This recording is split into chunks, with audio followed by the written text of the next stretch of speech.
Jangan lupa ya, di subscribe, di share, di like, dan bunyikan loncengnya. Anto Ompong Solusi Motorta. Oke? Assalamualaikum warahmatullahi wabarakatuh. Kita berjumpa kembali. Alhamdulillah hari ini saya ada pasien baru lagi. Yamaha Vision apa ini? Movistar ya, 2016. Kenapa ada di sini? Karena orangnya mengeluh, keluhannya adalah tenaganya sudah mulai loyo. Kalau ada tanjakan berat, suara mesin meraung tapi tidak ada larinya. Kemudian kalau dia ada beban di gonceng itu setengah mati. Nah, tidak lain dan tidak bukan, sudah pasti sektor powertrain atau pemindah tenaga. Ya, saya terangkan sedikit dulu ya sebelum pembongkaran. Ini adalah sektor powertrain, pemindah tenaga. Di sini sektor pembuat tenaga. Ya.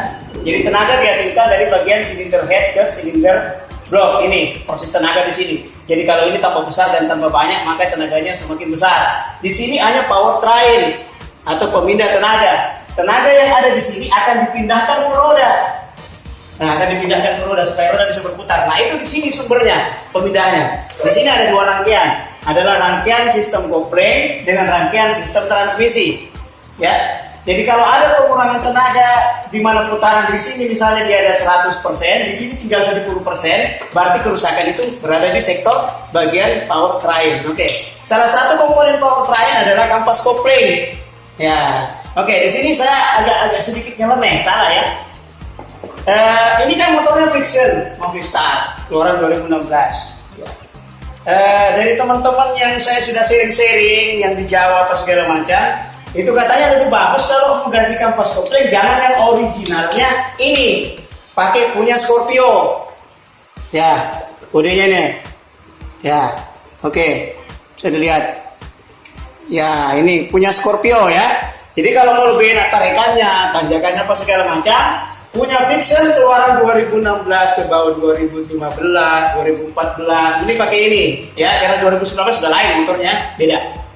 Oke. Saya bisa mulai oprek dia. Oke. Thank you.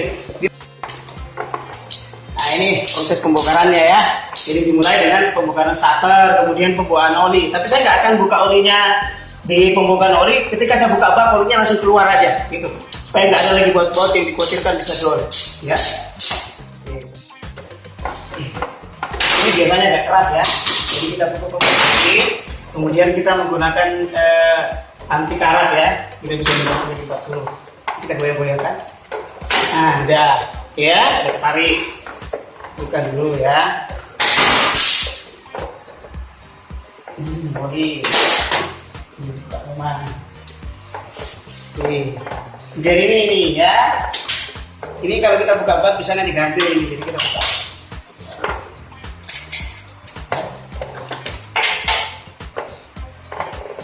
Ini penahan starter ya, starter ini nggak muter sampai di bawah.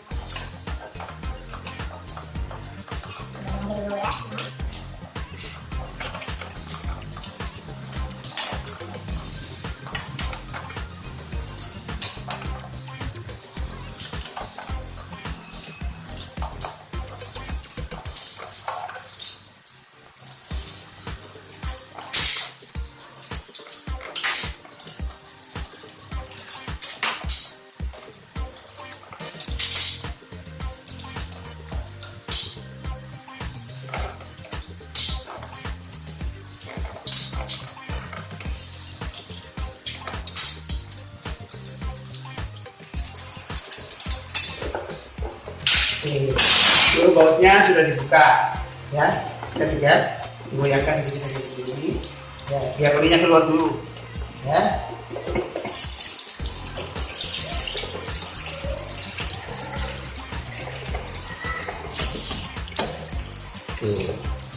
Tahunnya keluar, ini pelan-pelan kita tarik keluar. Kita dimiringkan dulu karena masih ada masih panas. Mungkin ini lari 200 dari rumahnya menuju ke bengkel. panas cuy. Nah, bersih. Orangnya rajin ini kayaknya ganti oli.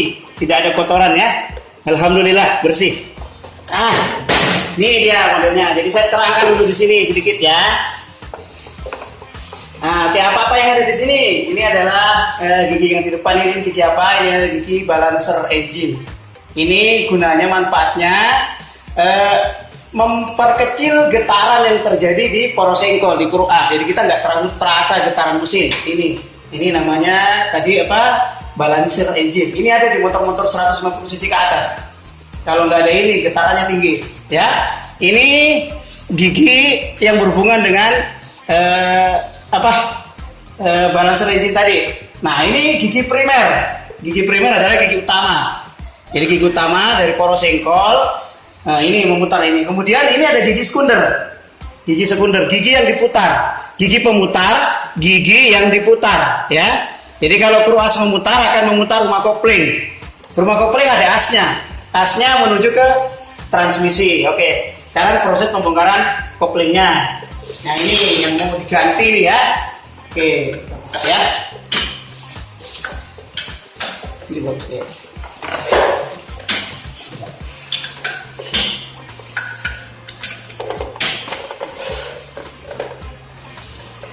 Jadi kalau membongkar harus disilang, ya. Disilang.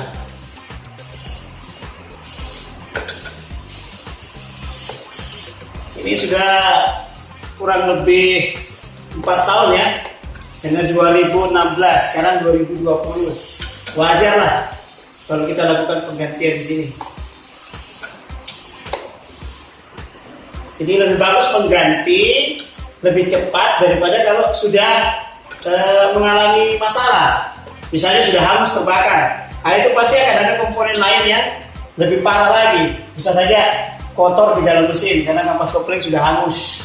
Ya, jadi sebelum terjadi kehanggusan sosial, ya mending diganti memang nih. Ini buat adik-adik pemula ya. Nah, ini bisa jadi bahan pembelajaran penggantian kampas kopling di motor-motor sejenis fiction, mulai dari fiction sampai MX ya. Nah, ini proses cabutannya ya. Nah, nggak usah takut, cabut saja. Jangan takut. Ya, oke. Ketika mencabut ini harus diperhatikan. Di sini ada agar ya. Ini nggak boleh keluar agar, ya. Ada agar ini, dorong aja masuk. Nah, dia ini ada penindisnya ya. Ya, oke. Kita taruh dulu. Nah, ini kampas koplingnya kita keluarin. Duh, panas. Maaf. Panas. Saya nggak tahan ini. Jatuh ya, nggak apa-apa. Oke, saya terangkan lagi di sini. Oke, saya mau terangkan dulu. Tapi panas. Panas sekali. Aduh. Biar agak dingin dulu. Oke, saya terangkan ya. Oke, ini sektor kampas kopling. Kampas kopling itu ini yang namanya kampas kopling ini ya. Ini kampas kopling. Nih, dia ada berapa lembar? Kalau untuk jenis fiction yang ini, dia pakai 4 lembar, ya. Dia menggunakan 4 lembar. 4 lembar kampas kopling, ya. Yang perlu kalian ketahui adalah ketika kampas kopling jumlahnya 4 lembar, maka pelat koplingnya 3 lembar. Ya, jadi ini akan lebih banyak 1 lembar dibanding ini. Ya, kenapa? Pada saat proses pemasangan adalah kampas kopling dulu, baru pelatnya, baru kampas kopling lagi. Begitu seterusnya. Berarti pelat ini akan selalu berada di antara kampas kopling. Jadi kampas kopling dulu masuk, baru pelat, baru kampas kopling. Berapapun jumlahnya, pasti pelatnya nggak kelihatan. Ya. Jadi kalau kampas koplingnya 5, pelatnya 4. Kampas koplingnya begini adalah 7, begininya 6. Kampas koplingnya 2, begininya 1. Itu yang kalian harus pahami, ya. Oke. Karena ini tidak ada kerusakan, jadi platnya masih normal 100%. Oke, hanya ini aja yang sudah mulai licin. Nih, kalau licin nggak percaya bilang licin ya. Licin ya. Biasanya kalau masih bagus biar dikasih oli nggak akan lecet begini. Oke, sekarang kita buka ya. Ini asli fiction ya, asli fiction. Masih original dari pabrik. Saya gantinya menggunakan Scorpio. Kenapa saya pakai ini? Pertama, dasar saya begini. Scorpio itu cc-nya 225. Mesinnya 225 cc. Artinya kemampuan dia untuk mengolah mesin dengan tenaga 225 cc itu bisa. Lah ini kan cuma 150 cc, kecil. Enteng dia kerja ya. Akan lebih awet pasti. Orang 225 cc aja di tangan kok. Apa ini? Cuma 150 cc. Kecil tau. Gitu, jadi dia bisa ngomong ya. Oke, kita buka ini original ya, original. Yamaha J4. Jangan pakai yang KW-KW. Nanti dapat KW juga. Oke. Tapi dia lebih banyak, Pak. Iya, lebih banyak gak ada masalah. Disimpan satu. Ya, disimpan satu sebagai cadangan. Sama enggak? Kalau mau ditahu sama tidaknya, jadi tempelin. Sama enggak? Sama. Ya. Nah ini kan masih baru, makanya kelihatannya hitam semua. Ini kan sudah tua, ya kan, sama ya makanya. Tapi ini lebih lebar untuk tempat mencengkramnya, makanya lebih bagus melengket. Nah ini jarang-jarang, gitu, oke? Itu perbedaannya di situ. Oke. Kemudian bahan materialnya ini lebih berat daripada ini, jadi lebih ringan, masih lebih ringan yang Scorpio, ya. Oke. Pikiran dulu. Ini nggak boleh langsung dipasang, ini harus dibasahi dulu. Kalau tidak bisa hangus terbakar. Dibasahi di oli dulu. Tak apa-apa kita mandi-mandi oli. Orang memang bengkel. Kalau mau mandi-mandi yang lain jangan di sini. Di sini mandinya mandi oli. Ya. Ini sudah tak basahin ya. Sudah tak basahin oli. Kebetulan olinya juga nggak kotor karena mesinnya memang bersih. Mungkin biar 2 bulan 3 bulan olinya nggak akan kotor ini. Mesinnya bersih, orangnya bagus merawat. Ya, nggak tahu nanti kalau ada istrinya. Oke, nah proses pemasangan ya, perhatikan baik-baik. Tadi saya terangkan harus kampas kopling dulu. Nah, jadi kampas koplingnya dipasang, nyok, baru plat koplingnya dipasang. Nih, ya, sembarang aja yang penting dia masuk. Nah, oke, nggak ada susahnya. Nah, oke, platnya lagi. Oke, kampas lagi ya. Terus plat lagi, baru kampas lagi ya. Ini ada lebihnya satu, biar nanti saya ngumpulkan di sini aja. Oke, ya, dah. Ini udah proses di sini sudah. Sekarang proses pemasangan tutupnya. Nah, kalau pemasangan tutup ini juga nggak sembarang. Nanti kita coba pasang dulu begini, lihat. Nah, ini udah langsung melengket ya. Ada biasanya kalau kita pasang dia nggak langsung melengket. Contoh kita cari dulu selanya yang jelek. Nah, ini dia nggak melengket. Coba bisa diperdekat sedikit. Nah, dia nggak melengket ya. Oke, dia nggak melengket. Ini nggak benar kalau begini. Ini harus dicari celahnya. Kebetulan tadi pas kita pasang melengket nih. Nah, oke, sudah. Ini baru. Sekarang prosesnya adalah pemasangan pirnya. Nyok. Pirnya ya. Nggak susah ya. Jadi untuk anak-anak yang baru belajar, insya Allah bisa. Gampang kok. Orang ganti kampas kopling nggak susah. Dan jangan langsung menggunakan kunci. Menggunakan tangan dulu diputar barang 2-5 ulir. Supaya tidak membuat drag baru. Merusakin rumah kopling lagi nanti. Pakai tangan dulu lah. Tangan kita kan ada perasaannya, ada sensornya. Saya sudah pernah bilang bahwa jari itu, tangan itu ada sensornya, sensor tangan, sensor jari. Saking ada sensornya kadang tangan nakal, dia tahu di mana benda yang hina. Tahu aja loh. Oke. Nah kalau sudah masuk kira-kira 1-5, 2-5 ulir seperti ini, cek semua, oke, kita sudah menggunakan kunci. Kuncinya harus menyala, ya. Gak usah dikancing keras dulu, yang penting masuk dulu. Oke, masuk. Terus di atas lagi, ya. Baru lawannya lagi.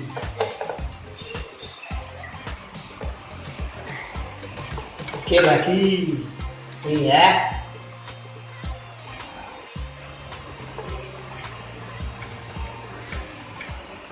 Ini namanya substitusi ya. Jadi kita melakukan substitusi komponen. Jadi kita menggunakan komponen dari kendaraan yang lebih tenaganya lebih besar. Ya.